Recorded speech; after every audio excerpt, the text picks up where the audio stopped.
जय श्री राम।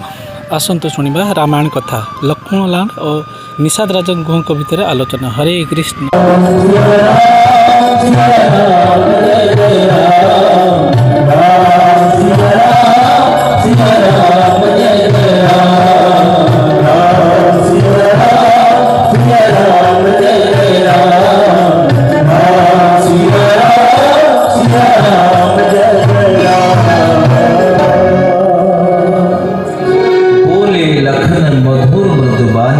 ज्ञान विराग भगति रस सानी। निषाद और मोह में जो संवाद हुआ वो सारे शास्त्रों का सार है।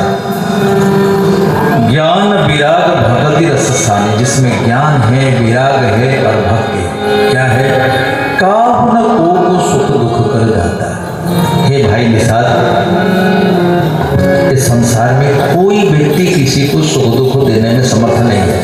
काहु न को सुख दुख कर दाता, निजकृत कर्म भोग सब भ्राता। बड़े ध्यान से सुनो, ये संसार में कोई व्यक्ति दुखी है सुखी है, वो हमेशा दूसरे को जिम्मेदार ठहराता है कि उसके चलते हम सुखी है, उसके चलते हम दुखी है। लेकिन लक्ष्मण लाल कहते हैं कोई किसी को दुख नहीं देता है। कोई किसी को ना सुख दे सकता है, ना कोई किसी को दुख दे सकता है। केवल अपने कर्म के अनुसार ही व्यक्ति सुखी और दुखी होता है। काहु न को सुख दुख कर दाता। आपके जीवन में जो सुख आता है आपने पीछे कमाया है। जो व्यक्ति आपके लिए सुख लेके आता है वो उसकी विशेषता नहीं है, वो तो तुम्हारे कर्म के अनुसार लेके आता है। जैसे आपने बैंक में पैसा रखा है, उसके ब्याज को वो लेकर के आया तुम्हारे घर पे, अपने कोरियर में कुछ सामान मंगवाया। ऐसा नहीं कि हठात तुम्हारे द्वार के पास आकर के कहा लो भाई ये चीज, ना आपने पैसा डिपॉजिट किया, आपने मंगवाया, तब आपके द्वार पर वो वस्तु आकर के पहुंची। तो लक्ष्मण लाल ये पूर्ण सत्य कहते हैं, काहु न को सुख दुख कर दाता, निजकृत कर्म भोग सब भ्राता। हे भाई, हमने जो किया शुभ होगा, इसलिए व्यक्ति को कभी भी अपने सुख दुख के लिए किसी को जिम्मेदार ठहराना नहीं चाहिए। कभी कभी बालक जन्म लेता है, माँ की गोद से खत्म हो जाता है। कभी कभी बालक 10 साल के बाद जाता है। कभी कभी बालक 1 महीने का होता है, पिता माता दोनों गुजर जाते हैं। ये आश्चर्य नहीं है। इस संसार में सुख दुख हानि लाभ ये सब तुम्हारे कर्म के अनुसार है। इसलिए वाल्मीकि रामायण सुनने वाले आज से निश्चय कर लो, अपने सुख दुख के लिए कभी किसी को जिम्मेदार मत ठहराओ कि उसके चलते ऐसा हुआ, उसके चलते ऐसा हुआ। ना ना ना ना, जो हमने बोया कोई हमने काटा, हमारे लिए कोई जिम्मेदार नहीं होगा। योग वियोग भोग भल मंदा, हित अनहित मध्यम भ्रम फंदा, जन्म मरण जहाँ लगी जगह जालू, संपत विपत्ति कर्म और कालू। बोले ये संसार में योग भोग पृथ्वी ये सब तुम्हारे कर्म के अनुसार ही प्राप्त होते हैं और तुम्हारे कर्मों के अनुसार छीने चले जाते हैं। लेकिन भैया ये सब यही धरे रह जाएंगे, इसमें परमार्थ बिल्कुल नहीं है। आज देखोगे कोई करोड़पति है, अरबपति है, सार्वभौम संपत्ति का अधिकारी है, परंतु होने से क्या होगा? जैसे उसकी आंखें बंद होगी, समाप्त हो जाएगा, पुनः वो उस राज्य संपत्ति वैभव उनके पास आने वाला नहीं है। इसलिए भैया देखिए सुनिए गुनिय मन माही, मोह मूल परमार्थ नहीं। इसमें परमार्थ बिल्कुल नहीं है। ये शरीर संबंधी जो विचार है ये परमार्थ से शून्य है। इसलिए गीता के दूसरे अध्याय में कहा गया, हे अर्जुन, ये शरीर एक तरफ रखो और आत्मा को एक तरफ रखो। आत्मा ना मरता है ना उत्पन्न होता है, शरीर तो उत्पन्न होता है मरता है। इसलिए आध्यात्मिक जगत में जाने वाले जो व्यक्ति है शरीर पर बहुत ज्यादा ध्यान नहीं देते हैं। सपने होई भिखारी पर रंक नाकपति हुई। सपने में कभी कभी हम विचार करते हैं कि हम तो करोड़पति हो गए, हम तो स्वर्ग चढ़ गए। अरे कभी कभी स्वप्न में हम अनुभव करते हैं कि हमारे पास जो था वो सब नष्ट हो गया। तो लक्ष्मण लाल कहते हैं ना ना ना ना, ये सब सपना ही है, आत्मा के लिए इसका कोई मतलब नहीं। शरीर छूटा, ये सपना यही छूटा। सपना क्यों कहा गया? सपना इसलिए कहा गया टेम्पररी है। ये मनुष्य शरीर 50, 60, 70, 80 साल के लिए मिला है। ये जो कार्य तुम लीला करके जाओगे और अगले जन्म में इसका कोई मतलब नहीं। जो संस्कार लेके जाओगे फिर अगला एक शरीर मिलेगा, फिर उस शरीर के संस्कार से दूसरा शरीर मिलेगा। इसीलिए शास्त्र कहता है कि यहीं पर अभी ये संस्कार को खत्म कर देना चाहिए। भगवान ने गीता में कहा, शरीर को छोड़ते समय जो मनस्थिति रहती है उसी मनस्थिति को लेकर के जीवात्मा चलती है आगे। इसीलिए भारी रिस्क है घर में मरना। हम लोग सुने थे पहले कि एक कवि गाता है, जब हम मरेंगे हमारे बंधु बांधव मेरे पास होंगे, हमारे बेटा बेटी होंगे, हमारे दादा दादी होंगे, नाना नानी होंगे, हम उनको देखते देखते मछली झोल खाते खाते मरेंगे।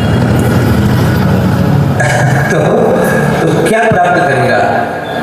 वही संसार में आएगा, है ना। मछली खा खा करके बेटा बेटी को देखते हुए मरेगा तो उसकी गति क्या होगी?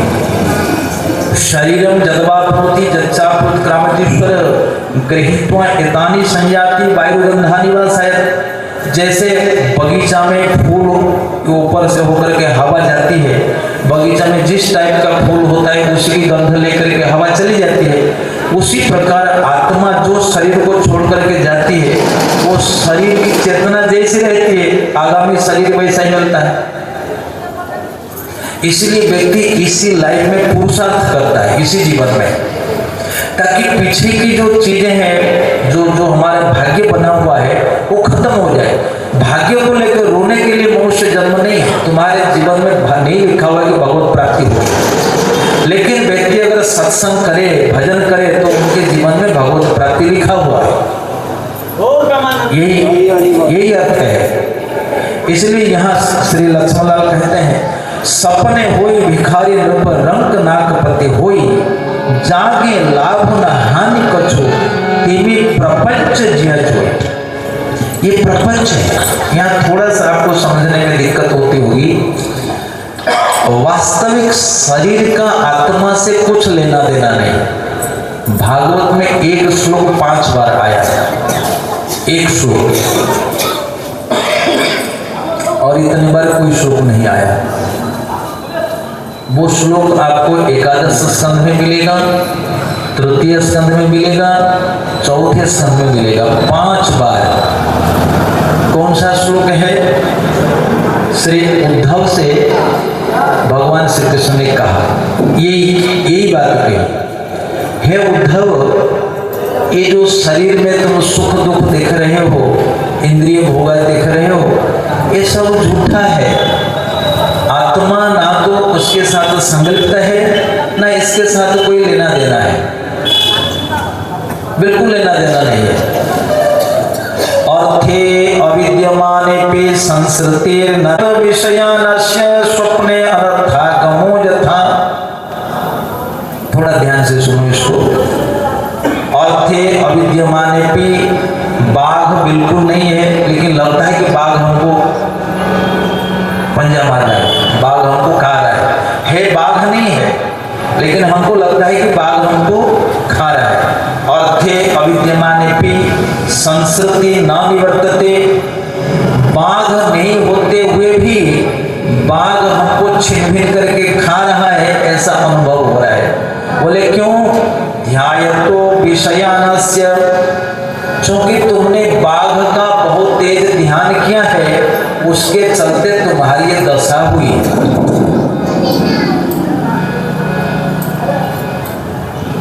संपूर्ण भागवत में यही अर्थ है। 5 बार ये श्लोक आया है।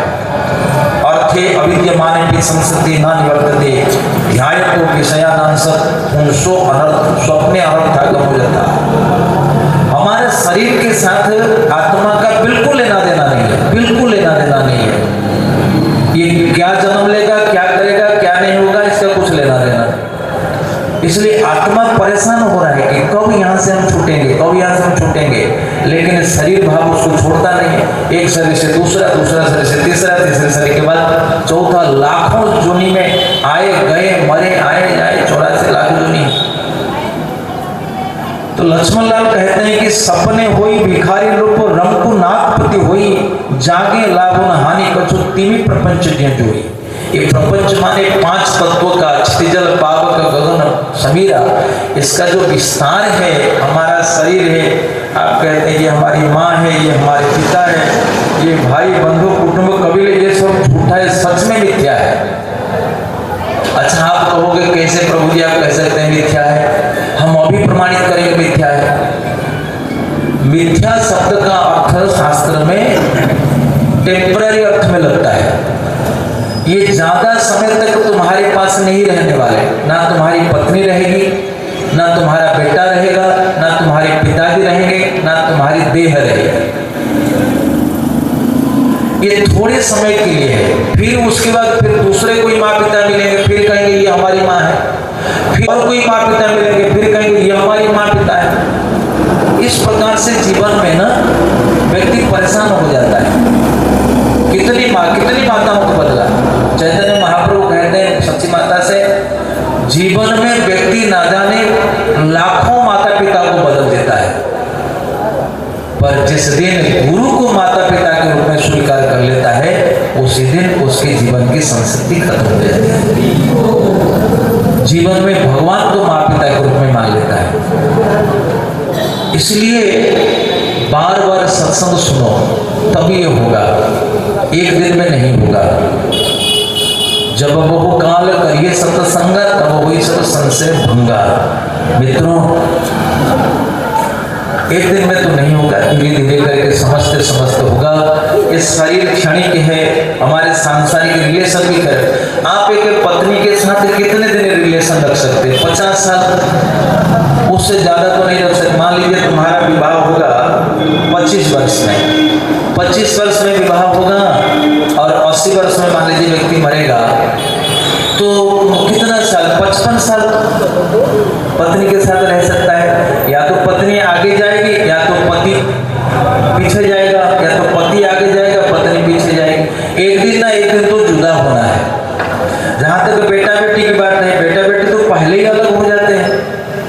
माँ पिता की बात वो तो पहले से ही अलग हो जाते हैं। तो ये शरीर के साथ सच में किसका संपर्क नहीं है, केवल इसी को कहते हैं मोह। इसलिए लक्ष्मण कहते हैं इसको मोह, मोह मूल परमार्थ न है। तो सच्चा ज्ञान क्या है? सच्चा ज्ञान यही है मित्रों, हम प्रभु के हैं, प्रभु हमारे हैं। ये लक्ष्मण के समाज समझा है। मोह निशा सब सोव निहारा, देखई सपन देखिए सपन अनेक प्रकारा, यही जगत जामिनी जागहि जोगी, परमारथी प्रपंच वियोगी। कितनी बढ़िया बात है। यही जगत जामिन जागहि जोगी। इसीलिए संसार में आकर के जोगी भजन के अतिरिक्त कुछ नहीं करता। यही जगत जामिनी, यानी कि ये संसार एक रात्रि के समान है। जैसे रात्रि में कुछ नहीं दिखता, ये संसार में माँ के गर्भ से जन्म लेने के बाद व्यक्ति को कुछ समझ में नहीं आता। बिना सत्संग के उसको कुछ समझ में नहीं आएगा। सबसे पहले दुश्मन हमारी माँ बनती है। ये कहने में बहुत भारी भारी लगता होगा। सबसे पहली शत्रु हमारी माँ है। कैसी माँ है? क्योंकि माँ गलत परिचय दे देती है। क्या गलत परिचय दिया? कि माँ ने कहा बेटा यही तुम्हारे पिताजी है। ऐसा नहीं कि माँ गलत कर रही है, लेकिन परमार्थ तत्व के दृष्टि से ये टेम्पररी पिता है। माँ कहती तो सही है, लेकिन हम एक भिन्न दृष्टिकोण से कह रहे हैं कि माँ शत्रु है। कल तो हमने कितनी प्रशंसा कर। माँ इसीलिए शत्रु बन जाती है क्योंकि माँ भगवान का परिचय नहीं दे पाती। माँ कहती है ये तुम्हारा बेटा है, हम तुम्हारी माँ है, ये तुम्हारे दादाजी नाना जी ये सब है। लेकिन ये सारा क्षणिक है, ये सारा क्षणिक है। सभी शास्त्र कहते हैं। इसलिए एक माँ थी, पद्म पुराण में लिखा हुआ है कि उनका नाम था मदालसा।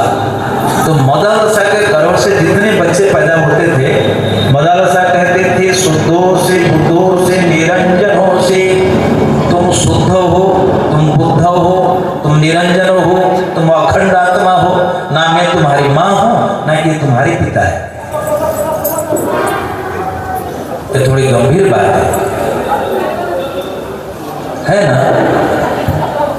कोई संसार में किसी का नहीं है, थोड़े समय के लिए। तो लक्ष्मण लाल निषाद का ये जो है, ये सबसे परमार्थ का निचोड़ है। यही जग जामिन जागई, इसलिए जोगी सारे संबंध को काट देता है। ये संबंध अगर सत्य होता तो भगवान इसको काटने के लिए क्यों कहते? क्यों कहते? अब भगवत गीता में पढ़िए, ऊर्ध्वमूलम अधशाखम अश्वत्थम प्राहुरव्ययम छंदांसी यस्य पर्णानि यस्तम वेद सवेद वेद। तो यहाँ संसार को वृक्ष के साथ तुलना की गई। भगवान ने वृक्ष के साथ क्यों तुलना करी? क्यों तुलना करी? क्योंकि वृक्ष शब्द का अर्थ होता है पृष्ठते इति वृक्षा, माने जिनको काटना ही चाहिए। तो संसार वृक्ष को काटने से ही मंगल है, क्योंकि संसार में जब तक व्यक्ति रहेगा तब तक दुखी रहेगा। इसलिए संसार को वेद कहता है तमस, तमसो मा ज्योतिर्गमया। चैतन्य महाप्रभु कहते जीव जागो गोरा चांद बोले, कतो निद्रा जाओ माया पिशाचिर खोले। तो किसको बोलते हैं? किसको बोलते हैं? सोए हुए व्यक्ति को कहते हैं। किसको कहते हैं? सोए हुए को कहते हैं। क्या जी प्रभु जी? सोए हुए को? तो किसको कहते हैं? हमको ही कहते हैं जीव जागो। इसका मतलब तो संसार में रचे बच्चे हैं वही सोए हुए हैं। इसी को ही लक्ष्मण जी कहते हैं। यही जग जामिनी जागई जोगी परमारथी पंचयोगी। तो फिर जीव कब जागेगा? चैतन्य महाप्रभु का जीव जागो, जीव कब जागेगा? जानी हतवई जीव जग जागा, जब सब विषय विलास विरागा। लक्ष्मण जी कहते हैं जिस समय खाना पीना रहना चलना जहर जैसा लगेगा, उसी समय जानना चाहिए कि जीव जागा हुआ है। जब तक अच्छा कपड़ा, अच्छा रुमाल, अच्छा मोबाइल, अच्छा घर अच्छा लगता है, तब तक मानना चाहिए कि जीव अभी सोया हुआ है। क्योंकि संसार को हम छोड़ना चाहते हैं और दो चीज नहीं होगा। मुझे बताओ आप जो चूल्हे में लकड़ी डालते हो, जो लकड़ी को तुम जलाना चाहते हो उसको पानी में गीला करोगे और गीली लकड़ी कभी जलेगी नहीं। उसी प्रकार नाम महिमा और हरि भक्ति प्रकट होगी वैराग्य में। और चैतन्य महाप्रभु इसी को ही कहा, क्या कहा? वैराग्य विद्या निज भक्ति योग शिक्षार्थों में को पुरुषा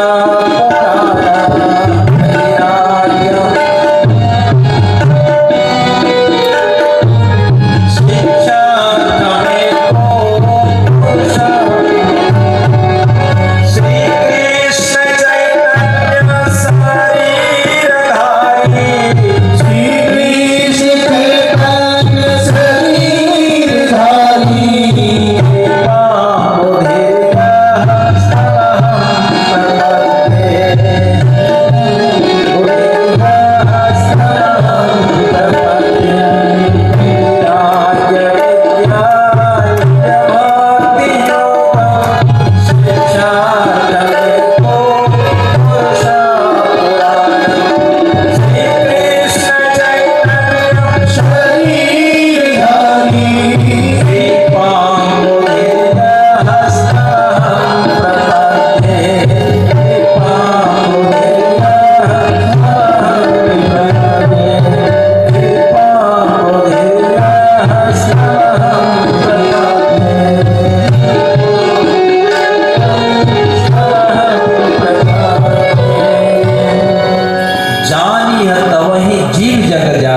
इसलिए राम के लिए वनवासी होना कोई बड़ी बात नहीं है, ये अच्छा है। पिता देने मोहि कानन राय, राज्य में राजभोग करना ये पागलपन है, ये और कर्मतंत्र को बढ़ाना है। होई विवेको मोह भ्रम भागा, तब रघुनाथ चरण अनुरागा। तो जिसका मोह चला गया, ममता चली गई, प्रमाण क्या है? कहते हैं होई विवेको, जिसका विवेक जगा, भ्रम दूर हो गया, तो क्या लक्षण होगा? बोले मन क्रम वचन तब रघुनाथ चरण अनुरागा। और राम जी के चरण में अनुराग करेगा। जब प्रेम से भक्ति करेगा, आंखों से अश्रुपात करता हुआ भक्ति करेगा, तो मानना पड़ेगा कि जीव अब जागा हुआ है, सोया हुआ नहीं। कितनी बड़ी स्थिति है, कितना बड़ा स्तर है, ऊंचा स्तर है। जान यह तब ही जीव जग जागा, जब सब विषय विलास विरागा। होई विवेको मोह भ्रम भागा। परिणाम क्या? तब रघुनाथ चरण अनुराग। पैसा से पैसा आता है, टक्का से टक्का। तो भगवान को पाने के लिए पहले जबरदस्त वैराग्य करना पड़ेगा। ऐसे ये नहीं सोचना चाहिए कि भक्ति करते करते वैराग्य आ जाएगा ना, जबरदस्त कुछ करना पड़ेगा।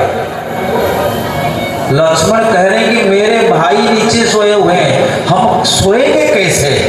मेरे भाई जलपान करके सोए हुए हैं, हम खाएंगे कैसे? तो गंभीर परमार्थ पर चर्चा हो रही, और अंततः लास्ट वर्ड कहते हैं लक्ष्मण, कुछ समझो चाहे ना समझो, पर एक इसी को याद रखोगे तो अपना काम बन जाएगा। क्या है निषाद राज, सखा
सुप्रीम ब्रह्म है।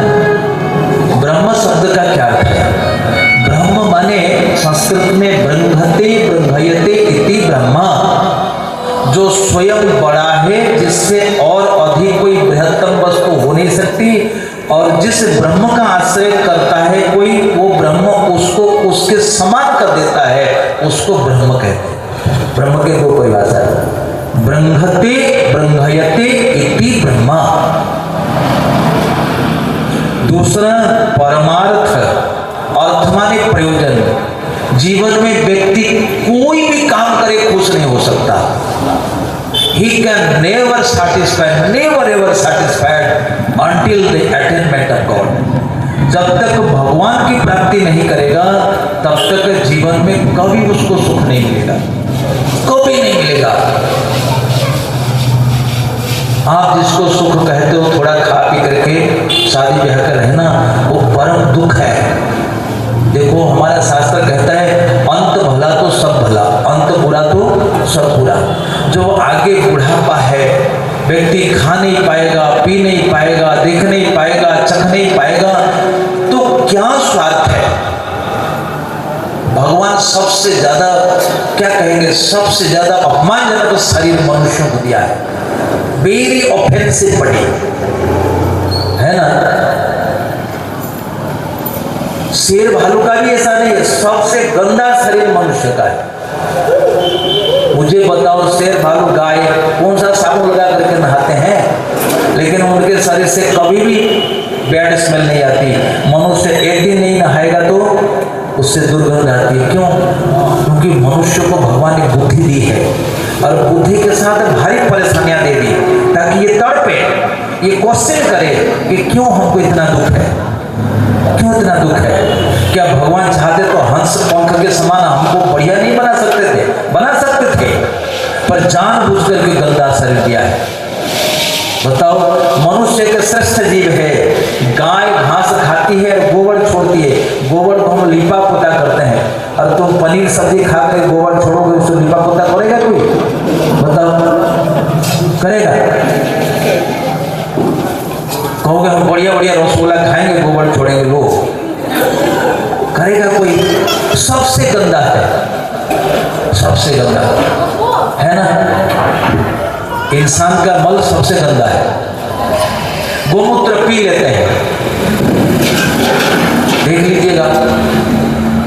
पक्षी देखो, बच्चों को जन्म देते हैं, पक्षी अंडे दे देते हैं, कोई दिक्कत नहीं। मनुष्य के बच्चे को जन्म देकर परेशान है, 10-20 साल तक परेशान है। उसको पालो, उसको पढ़ाओ, फिर उसको शादी कराओ, उसकी बहू को पालो, उसके बेटे को पालो, पालते पालते खत्म हो जाएगा। ये कोई जिंदगी है? व्यक्ति सोचता नहीं है। तो थोड़ा सा दिमाग, प्रभुपाद कहते हैं भक्ति करने के लिए थोड़ी सी बुद्धि चाहिए, थोड़ी सी बुद्धि, ज्यादा नहीं चाहिए। थोड़ा विचार करके व्यक्ति देखे, राम ब्रह्मा परमार्थ, यही हमारा, हाँ हम ये समझाते, परमार्थ माने यही हमारा अर्थ है। Ram is the most needed वस्तु। हमको चाहिए भगवान, भगवत प्राप्ति चाहिए, उनके बिना काम नहीं चलेगा। भगवान कहते हैं दुनिया घूम जाओ, दुनिया भोग कर लो, फिर भी तुम्हारे जीवन में असंतोष। आप जानते हैं एक लड़की, एक बालिका, जिनको दुनिया की सारी सुख सुविधाएं प्राप्त थी, भागवत में है। कौन है वो? एक कन्या, जिनको दुनिया की सारी सुख सुविधाएं प्राप्त थी, और सारे हाई फाई, उनके पिताजी हाई फाई, उनके पति भी हाई फाई, उनका बेटा भी हाई फाई। कौन है? जानते हैं सब आप? हाँ, देवहूति। देवहूति के पिताजी मनु महाराज, सम्राट, सम्राट की पुत्री, महाजोगी कर्दम की पत्नी, महातेजो कपिल की माँ।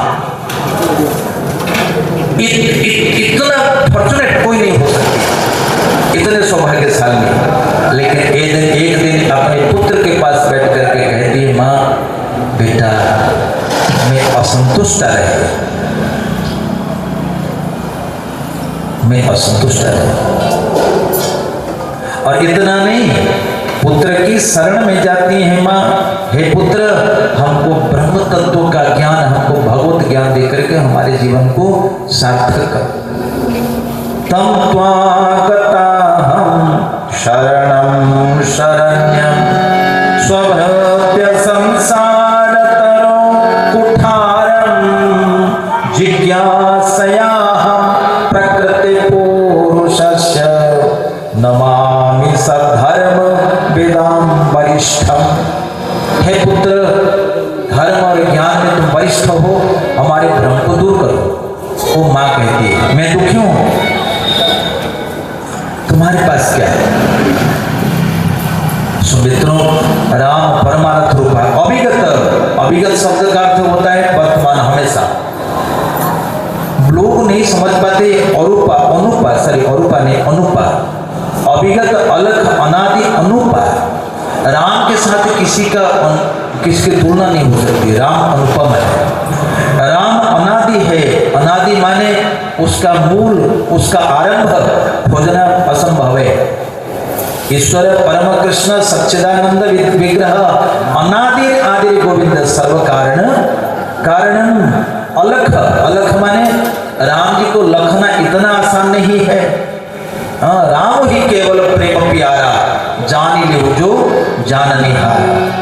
जो परम प्रेम भक्ति करके जाएगा उसी को राम जी की प्राप्ति होगी। इस प्रकार से लक्ष्मण लाल बहुत सुंदर कहते हैं। इसको तो समझाने इसके लिए स्पेशल चाहिए, हम तो भागे भागे समझा दिए। सकल विकार रहित गत भेदा, कहीं नीत नेति निरूपही भेदा।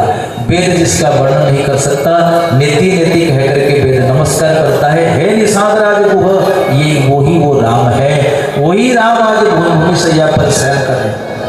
इतना कह करके लक्ष्मण फुट फुट करके रोने लगे। निषाद राज गुह ने उनको सांत्वना दी। तो इतने कहते कहते रात्रि शेष हो गई। लक्ष्मण नहीं सोए, 4 दिन हो गए। जलपान करके रहे, लक्ष्मण ना खाए ना सोए। तो प्रातःकाल हुआ, भगवान लक्ष्मण से कहते हैं, राम कहते हैं, लक्ष्मण अब तो गंगा पार करना पड़ेगा। केवट को, निषाद राज को बोलो तो नाव मंगवाए। उचित है, राजा क्यों मंगवाएगा? निषाद राज से कहा कि मंगवाओ, लेकिन तुलसी रामायण में थोड़ा सा अलग है। पर राम जी कहते हैं कि सुनो, जटा यहीं बना लेते हैं। गंगा के किनारे राम जी ने अपनी जटा बनाई, पलकल धारण किया। पलकल तो वहां से धारण करके आए थे, केवल जटा बरगद के दूध मंगवाए और उसे अपना जटा बना लिए। और राम जी कहते हैं, लक्ष्मण यहीं से हमको सीता की रक्षा करते हुए चलना चाहिए। वाल्मीकि रामायण अयोध्या कांड। पृष्ठतो अनुगमिष्यामि सीतां त्वां चानुपालयन् अन्योन्यस्य हि नो रक्षा कर्तव्या पुरुषर्षभ। भगवान ने सिखाया कैसे कि स्त्री को लेकर के वन में जाना होता है। पृष्ठतो अनुगमिष्यामि, हे लक्ष्मण मैं सबसे पीछे जाऊंगा और सबसे आगे पहले चलो, आप चलो। पृष्ठतो अनुगमिष्यामि अहम सीता त्वां च अनुपालयन्, सीता बीच में जाएगी और आप आगे चलो। और मान लीजिए कोई पूछेगा, राम आप क्यों पीछे चल रहे हो? राम कहते हैं, हम तुम्हारी दोनों की रक्षा करते हुए चलेंगे। ये राम का प्रेम है। राम ने नहीं कहा कि मैं आगे चलूंगा और सीता मेरी आगे चले, तुम पीछे चलो ना। परमात्मा सोचता है, मैं अगर जीव की रक्षा नहीं करूंगा तो रक्षा कौन करेगा? इसलिए सबसे पहले जीव को आगे छोड़ते हैं। माँ भगवत को बीच में छोड़ते हैं कि जीव को आश्रय दो और मैं तुम दोनों की रक्षा करता हुआ चलूंगा। वाल्मीकि रामायण की विशेषता है। पृष्ठतो अनुगमिष्यामि सीता त्वां चानुपालयन् अन्योन्यस्य हि नो रक्षा। हे लक्ष्मण हम दोनों मिलकर के सीता की रक्षा करेंगे। कर्तव्या पुरुषर्षभ। इस प्रकार कह करके श्री राम ने कहा, लक्ष्मण जाओ केवट से कहो कि नौका लेकर आए। लेकिन थोड़ा थोड़ा अंतर है, ये कल्प भेद का अंतर है। पर तुलसीदास गोस्वामी ने ऐसा नहीं लिखा।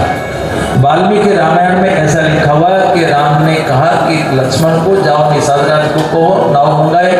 निषाद राज गए, नाव मंगाए और नाव पार करके चले गए। लेकिन गोस्वामी जी ने जो लिखा है वो ज़्यादा अट्रैक्टिव है। गोस्वामी जी लिखते हैं,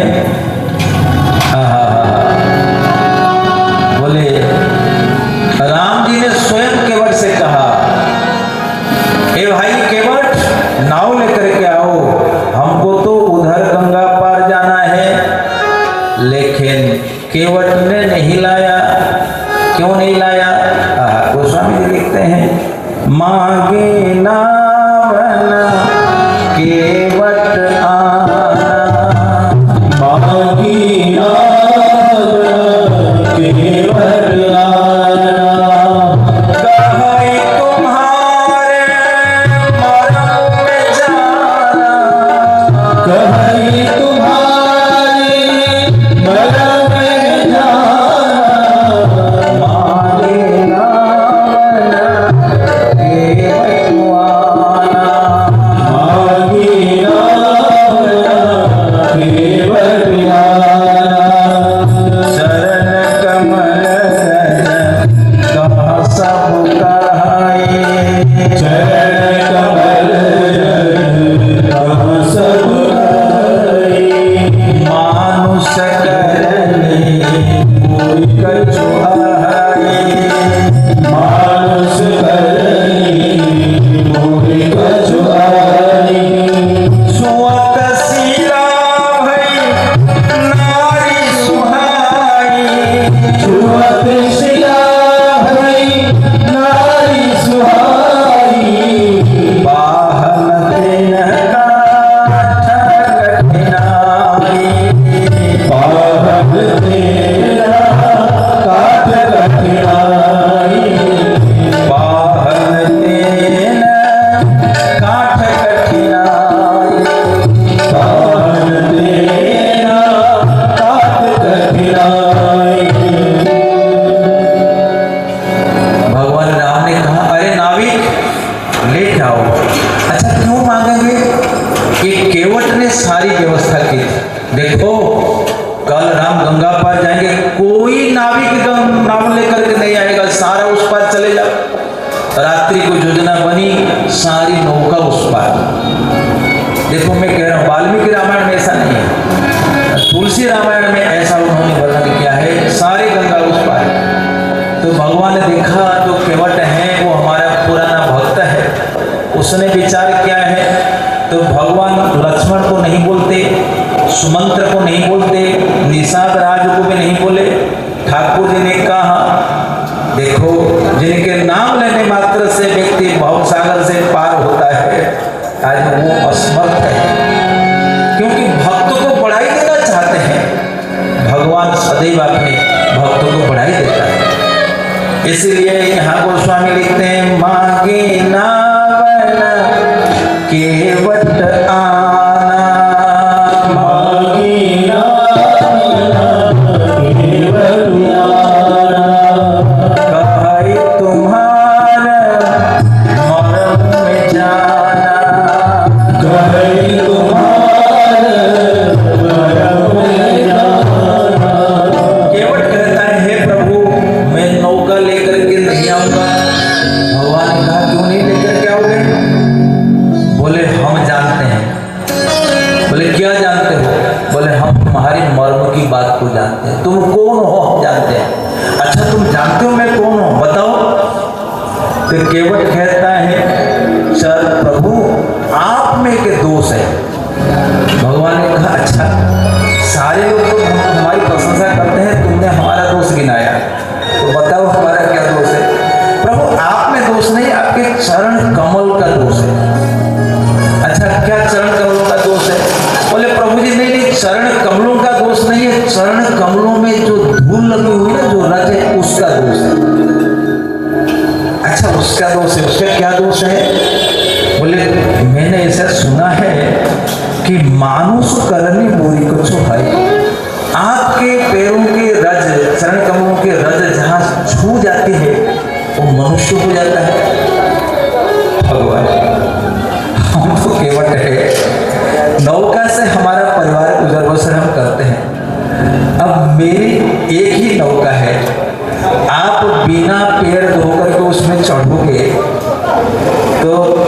चरण रज के प्रभाव से मेरी नौका अगर मेरी दूसरी पत्नी बन गई तो हमारा घर परिवार का धंधा नहीं चलेगा, डूब जाएगा। केवट तो बहुत प्रेम भाव से कह रहा था, केवट के भाव को प्रभु समझ गए। केवट कहते हैं चरण कमल रज कहाँ सब कह मानुष करनी मूरी कछुआ है छुअत शिला भई नारी सुहाई। तो केवट कहता है प्रभु वो ऐसी धूल नहीं है, वो छूने मात्र से सुंदर नार बन जाती है, नारी बन जाती है। बोले कैसे? बोले आप जो जा रहे थे ना जनक भवन, अब जा रहे थे बीच में विश्वामित्र जी ने दिखाया ये गौतम नारी का स्थान है, गौतम का आश्रम। जैसे वहां शिलाखंड पर आपका शरण कमल का स्पर्श हुआ वो तो सुंदर नारी बन गई। अच्छा प्रभु ये बताओ पत्थर ठोस होता है कि लकड़ी ठोस होती है? ज्यादा तो हार्ड पत्थर ही होता है। यदि पत्थर नारी बन गई, हमारी लकड़ी रूपी नौका नारी बनने में कितनी देर लगेगी? वो तो झटपट बन जाएगी। इसलिए प्रभु क्या करना, फिर क्या करना चाहिए? बोले सुनिए, तरनी हो मुनि घरनी हो जाई बाट पर मोरी नाव उड़ाई। बोले वो नौका जब मेरी घरवाली बन जाएगी, हमारा व्यापार चौपट हो जाएगा, हमारे घर परिवार का पोषण कैसे होगा? यही प्रतिपालो सब परिवारों ना ही जानो कछो और कमारो। हे भगवान, अब हमारा कोई दूसरा धंधा नहीं है, ये नौका चला करके हम अपना पेट पालते हैं। तो फिर भगवान ने कहा फिर बताओ तुम किस प्रकार से मुझे पार करोगे? केवट ने कहा प्रभु जी एक काम करो, पहले हम बात करते हैं, सुनो सोचो, यदि आपकी आज्ञा हो तो पार कर दूंगा, नहीं तो वहां पर कम पानी है वहां घुस के चले जाओ उधर से। लेकिन भगवान मंद मंद मुस्कुराते हुए केवट की तरफ देखे, ठीक है कहो तुम्हारी क्या शर्त है? पद कमल धोई चढ़ाई नावन नाथ उतराही चाहो मोही राम रावरे आन दशरथ सब साची बर तीर मार हो लखन पे जब लागी न पाए पखारी हो तब लगी न तुलसीदास नाथ कृपालो पार उतारे हो। बोले हे राम, हम आपके पिता दशरथ की सौगंध खाकर कहते हैं। तो दशरथ की सौगंध लेने लगे, लक्ष्मण ने बाण उठाया। बोले भले ही लक्ष्मण हमको बाण मार दे, हम इस गंगा के घाट पर मर जाएं, लेकिन सत्य सत्य कहते हैं कि आपके चरण पखालने के बगैर आपको हम नाव पर बिठाने चढ़ने नहीं देंगे। तब भगवान को समझ में आ गया कि केवट का प्रेम है, वो हमारे चरण कमल को पखारना चाहता है, चरण कमल के जल को पीना चाहता है। तो भगवान प्रसन्न हो गए। आहा, तो भगवान केवट से कहते हैं केवट अब तुम्हारी जो इच्छा सो करो।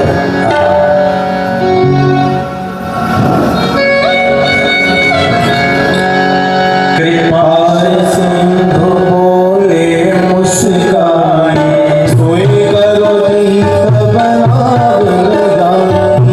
कृपा सिंधु बोले मुस्काई सोई करो दीप बनाव लगाई।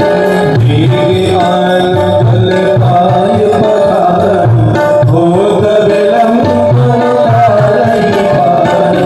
दीर्घ आन गल पाय पखारी हो तब लंब तारही पारी।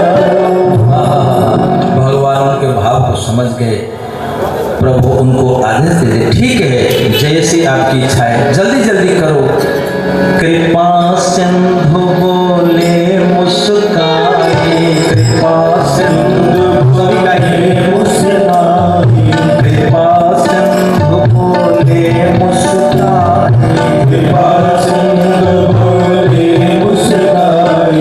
सोई करुणे तब नाम जाई, सोई करुणे तब नाम जाई। बेगिया मुझल पाए पखारो, बेगिया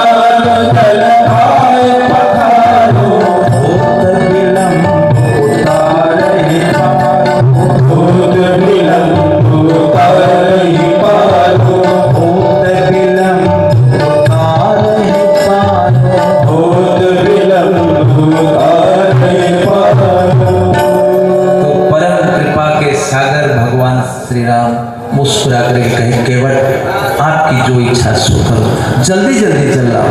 तब केवट अपनी पत्नी को बुला, अरे वो कटोता से जल लेकर के आओ।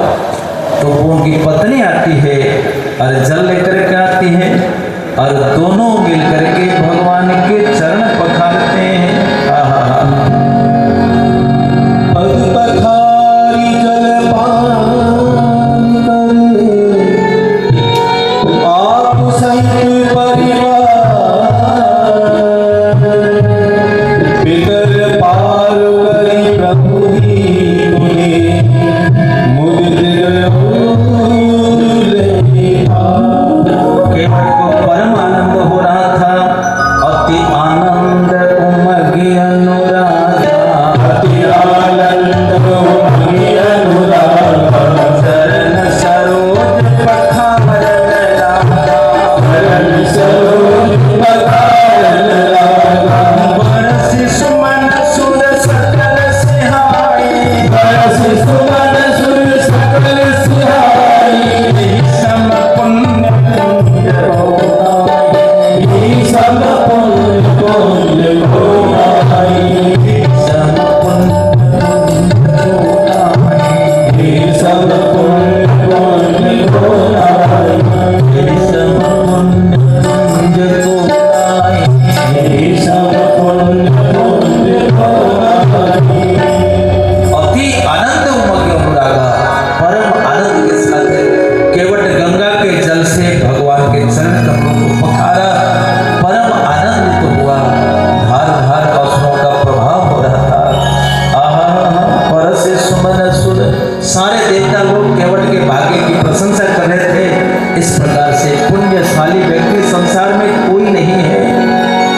केवट ने चरण पखारा, पद पखारी, जल पान करी, आप सहित परिवार, और स्वयं उस चरणामृत जल को मुंह में धारण किया, परिवार को दिया। पितर पार करे प्रभु पुनि, मुदित गए हो ले ही पार। और उस जल से केवट अपने पितरों को संतुष्ट किया, उससे जलांजलि दे दी। तो इस प्रकार से केवट ने संपूर्ण परिवार के भार को, उनके परिवार का जो ऋण होता है कि गृहस्थ के ऊपर, उसको समाप्त कर दिया। सोचो, जिस परिवार के किसी पुत्र ने भगवान के चरण पखारने का सौभाग्य प्राप्त करता है और भगवान के चरणामृत का पान करता है, फिर उनके जीवन में और क्या ऋण का शेष रहा। इसलिए गोस्वामी जी कहते हैं, पितर पार करी, धन्य है वो व्यक्ति जो भगवान, इसलिए पुजारियों का धन्यवाद, रोज रोज भगवान के चरणों को पखारते हैं, अभिषेक करते हैं। पद पखारी, पितर पार करी, आहा, स्वयं धन्य हुआ, अपनी पत्नी को धन्य किया, परिवार को धन्य किया और पितर लोगों को भी संतुष्ट कर दिया। और इस प्रकार से केवट कृत्य कृत्य होकर के भगवान राम को पार कर दिया। जब प्रभु पार हो गए, प्रभु ही परम पुरुषोत्तम, मर्यादा पुरुषोत्तम, उनको बड़ा संकोच हुआ। केवट ने हमको पार कराया, लेकिन हमने कुछ नहीं दिया।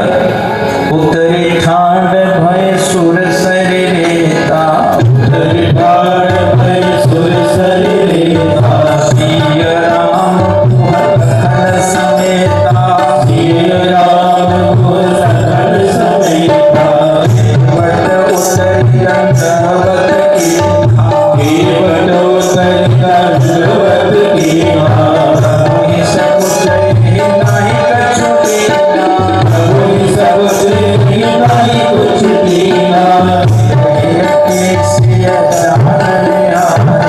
यही यही सिय नाल निहारी, मन मुदरी मन मुदित उतारी, मन मुदरी मन मुदित उतारी, मन मुदरी मन मुदित उतारी। प्रभु उस गंगा के बालों में, गंगा के रेत पे बड़े संकोच से खड़े हुए। सीता जी को लगा, एक सती स्त्री का लक्षण है, सीता जी को लगने लगा प्रभु कुछ केवट को देना चाहते हैं, लेकिन संकोच बस को दे नहीं पाते। तो सीता जी अपनी उंगली में जो अंगूठी धारण किए हुए थे, तो भगवान श्री राम को दे दिया। प्रभु हमारे पास तो कुछ विशेष नहीं है, ये अंगूठी आप दे दीजिएगा। प्रिय हिय की सिय जान निहारी, प्रिय के हिय माने हृदय, तो अपने प्रियतम के हृदय को माँ जनक जननी जान सीता जी जान गई। मनि मुदरी मन मुदित उतारी, तो प्रभु ने जब अंगूठी को लेकर के दिया, केवट कहता है नाथ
समस्त परिवार के साथ प्रभु में कृत्य हुआ।